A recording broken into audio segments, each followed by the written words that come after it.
So, like I said in the intro, the movie that changed my life was A Clockwork Orange, released in 1971 from Warner Brothers, directed by Stanley Kubrick. In my opinion, greatest director that ever lived. Right. Hands down. Yes, really? he passed away in 1999, rest in peace. Yeah. But yeah, he's the greatest in my opinion.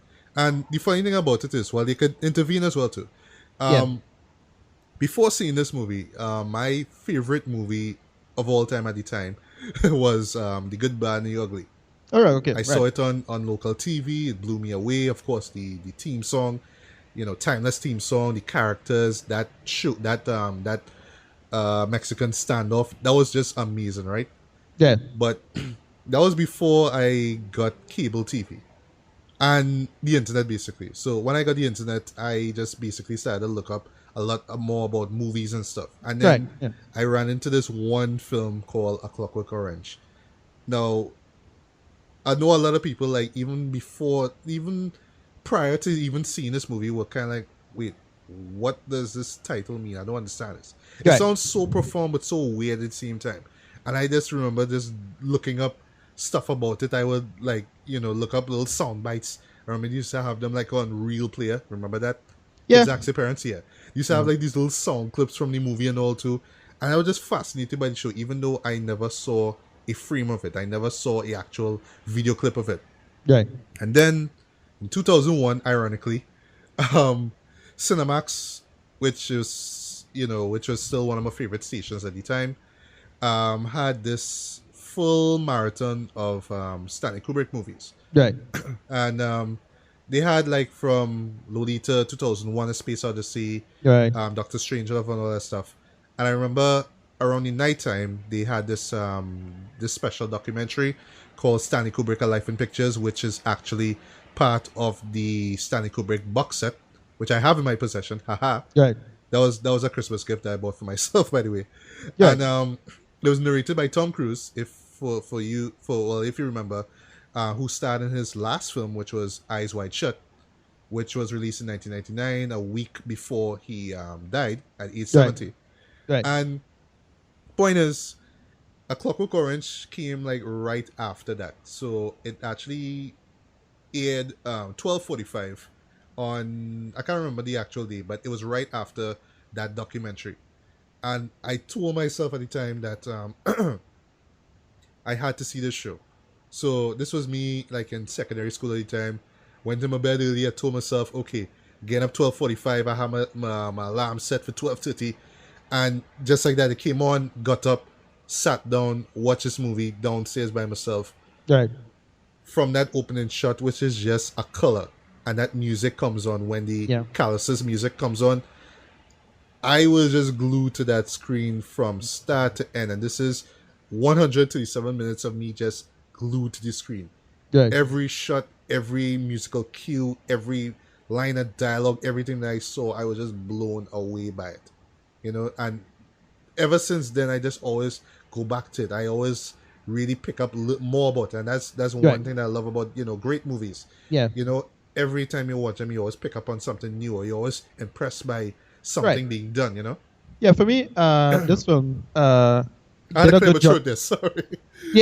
For me, this film did a great job of telling just a kind of classic and simple morality tale about how to basically, if you have a sociopath or psychopath, how you deal with them, and is it moral to deal with them in the way they dealt with him. Yeah, and that's what I love about the movie too. It's a science fiction talking about the nature of violence and humans, deviancy, basically. Yeah. Right. And the idea of how you deal with people in society, how they dealt with him, and how time passed, and how the system being so corrupt. Quick little trivia that again everybody should know by now. Malcolm McDowell was, I think, scouted pretty much from the movie If. Yes, which came out in 1968. Right. Yes. Now that movie is also excellent. Really love that movie where Malcolm McDowell plays this wealthy anarchist character. Yeah. Which is just about them trying to take over the school, I believe. Yeah. It was weird. It was really, really strange, and what they did with it, and it was a big, clearly it was a kind of big allegory for British society and whatnot. Yeah. And I think that is when Kubrick kind of picked up on his talent and said, all right, you could play this role, and that's what I understand. That is what happened. So that's how he was discovered by Kubrick to play to me this almost very iconic role. You know, Yeah. To me, like he was born for this performance. yeah, You see him on screen. That opening shot with him drinking that milk, which is still probably the best opening shot I've ever seen in a movie. yeah. It's like easy one of the like a truly classic opening shot in film history. Although it's not new, the whole zoom out thing, but no, why the was way it? how it's done What is is just what is a zoom incredible. out or a track out? Oh, sorry, it was isn't it a zoom out? Well, I think it was a track if I remember yeah, correctly. I believe so because of how smooth it looked. Yeah, it had to be a track out. Well, yeah, it was to me a kind of truly a classic film. It had just good, you know, framing, how to put what in what place, where characters are, and how to, you know, just good locations of space and use of space. Again, Kubrick is a brilliant filmmaker. I mean, I'll always argue with him, say comparing him to say somebody like Spielberg, is that Kubrick is the robot filmmaker. That's kind of one of the problems with him. I don't think he understands people very well. Which reminds me, there's a moment in the Life of Pictures where Malcolm McDowell talk about, well, yeah, you know, Kubrick was great and he was always playing chess with me and, you know, always challenging me and stuff, and, you know, I was kind of hoping that, you know, when this movie came out that he'll call me to do another movie, and he never did. Man, Kubrick never called Malcolm McDowell ever again. Right. In life, yeah, you but know, that was crazy. Kubrick was a kind of, you know, we kind of know that he's this kind of strict filmmaker that did, you know, how many different takes, hundreds of takes they say. Yeah. He was a taskmaster. And well, what I would say is because I know so much about Kubrick is because he got that opportunity to direct. You're familiar with Spartacus, right? Yeah. 1960, Kirk Douglas. Right. Yeah, so Kirk Douglas, being the producer, called him on board because the last director wasn't doing what he was supposed to be doing. So Kubrick kind of came in last minute and, you know, really tightened things up. But he didn't have that much creative control for that movie. So from Lolita go straight down to, you know, Eyes Wide Shut, it was always about him wanting to do things his way and how he thought of it, you know? Yeah, he's a film author of a different time. I mean, somebody like that can't exist anymore in today's Hollywood. You know, the industry will simply not tolerate a person like that anymore. Exactly. But people always argue, like people like Paul Thomas Anderson is always inspired by him. His movies, basically, you know. Right, but Paul Thomas Anderson find an interesting niche to make himself work in the industry in a modern sense. I can't see somebody like Kubrick existing nowadays. Like we have people like Josh Trank. I'll say Josh Trank is like that. You mean the kind of egotist? Yeah, they're just the ego and yes, that's been massively controlling. Them days done. Like the studio will just destroy a person like that before they get a chance to get a chance to make anything and get any kind of momentum in Hollywood. Full stop. Yes. And on the subject of studio, well, Warner Brothers, you know, basically basically supported Kubrick for the majority of his career. And the funny thing is that actually not really funny, but when the movie came out, it was highly controversial because of its, you know, violent sexual content. Yeah. And it still shocks to this day. It's arguably one of the most controversial movies ever. But the thing is that sorry to cut you there. But the thing is, like, at the time, you know, people were freaked out by it, but it was still a hit. But what happened in England, which was where Kubrick and his family stayed at the time, continued to stay until his death. There were a number of copycat crimes and murders and rapes, and they were all like, or the media basically spinned it as clockwork this, clockwork that. There was these youths who used to beat up on, you know, old elderly people and stuff. And, you know, that just kind of freaked out Kubrick to the point that he pulled the movie from theaters in England. Oh, really? But yeah, he did. And that's like the first time, you know, a director ever did that, ever said, yeah, this is it. No. We're not going to show this again. Stop. Right. But Warner still had his back. So, you know, when it finally came out in the States, it made a killing in the box office, you know, and it stuck with him through, you know, like Barry Lyndon. There was a moment in, you know, the production that way he asked for these specific lenses, and he was like, well, Kubrick, you know, those lenses would fit on these cameras, right? But he's like, dude, I want these lenses. I want this. I want to shoot kind of light scenes and stuff, you know? And they just kind of had this guy's back, and, you know, look at the result. Great movie after great movie after great movie, you know? Right. Yeah. Well, what else? I mean, blew me away about it. The dialogue, the sort of slang that the characters use, is called nadstat. Basically, it's a mixture of like Russian and I believe British Cockney, you know, accent basically. Right. And it just sounded so ahead of its time. That's the thing I love about this movie. It's so ahead of its time.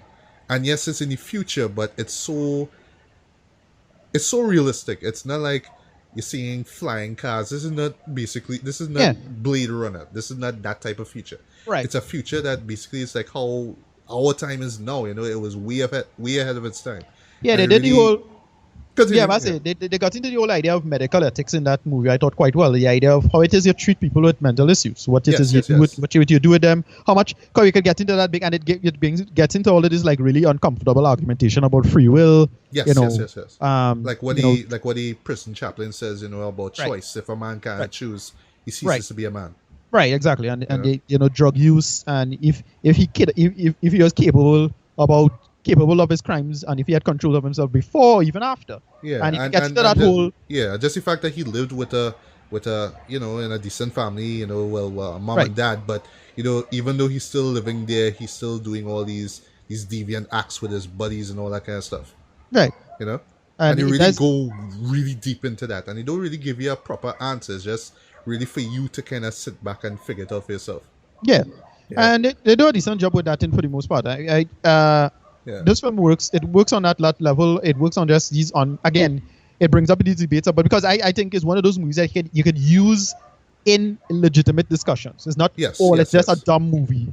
No, it Oh actually no, brings up, it's far from dumb. yeah, exactly. It actually brings up legitimate critiques of how it is we deal with law enforcement, and Yeah. it really is one of those kind of paradigm shattering kind of films that you do that actually get legitimate argumentation coming forward. Yeah. That's I really enjoyed that. Yeah, well, there's a few more things I would say. Now, as a big Kubrick fan, I could clearly assume that Kubrick knew he was going into dark territory with this movie. Well, yeah, He knew that he was going to stir up some hornets nest with this one.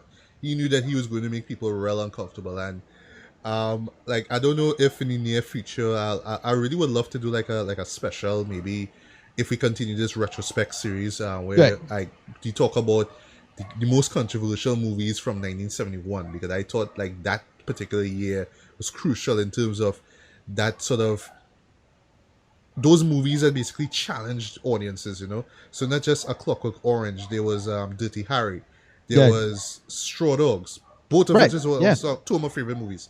Also one that a lot of people aren't familiar with, The Devils, which also came out from Warner Brothers. That movie really dealt in terms of religion, right. and it did it in this kind of like, you know, to the untrained eye, people look at it and be like, this is blasphemous.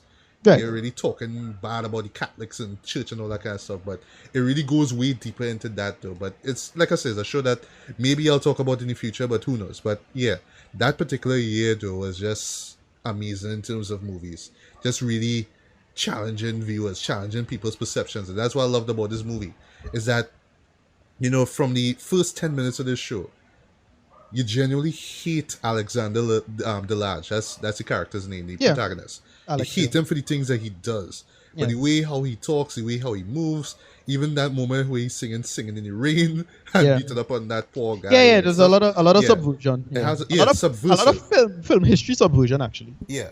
Yeah. It's taking this really terrible character and giving him so much charisma and likability that Yeah. you kind of see yourself inside of him. It's like, I Yeah. want to get away with stuff with that. Sure, I don't want to break into somebody's house and, you know, do that stuff, but at the same Right. time, you want to do all these nasty things to get away with it. And Right. then, you know, what happens when his friends betray him, he gets arrested. Then he goes through this treatment called the Ludovico treatment, Yeah. where he's being conditioned to his body's being conditioned to react violently, so he gets sick every time he thinks about, you know, doing something violent or sexual, you know. Right. And just the idea behind that was just incredible, and how they pull that off. And Yeah. like, it's just scene after scene of just all this thought-provokingness though. It was just really amazing. I could just spend another hour talking about this, but I really don't want to. But, It's a movie that we can't really do it service in a short period of time. Yeah, exactly. You And- can keep going on in the And finally, and- finally, the music. Yes. Oh my god, the music. Like, we thought that, you know, Kubrick using classical music in 2001 was enough. Using classical music throughout this entire movie, and, you know, we have some electronic versions of classical songs as well too, but just the way how he uses music, and, you know, it intensifies with the scene that's going on, just incredible. Loved it. Yeah.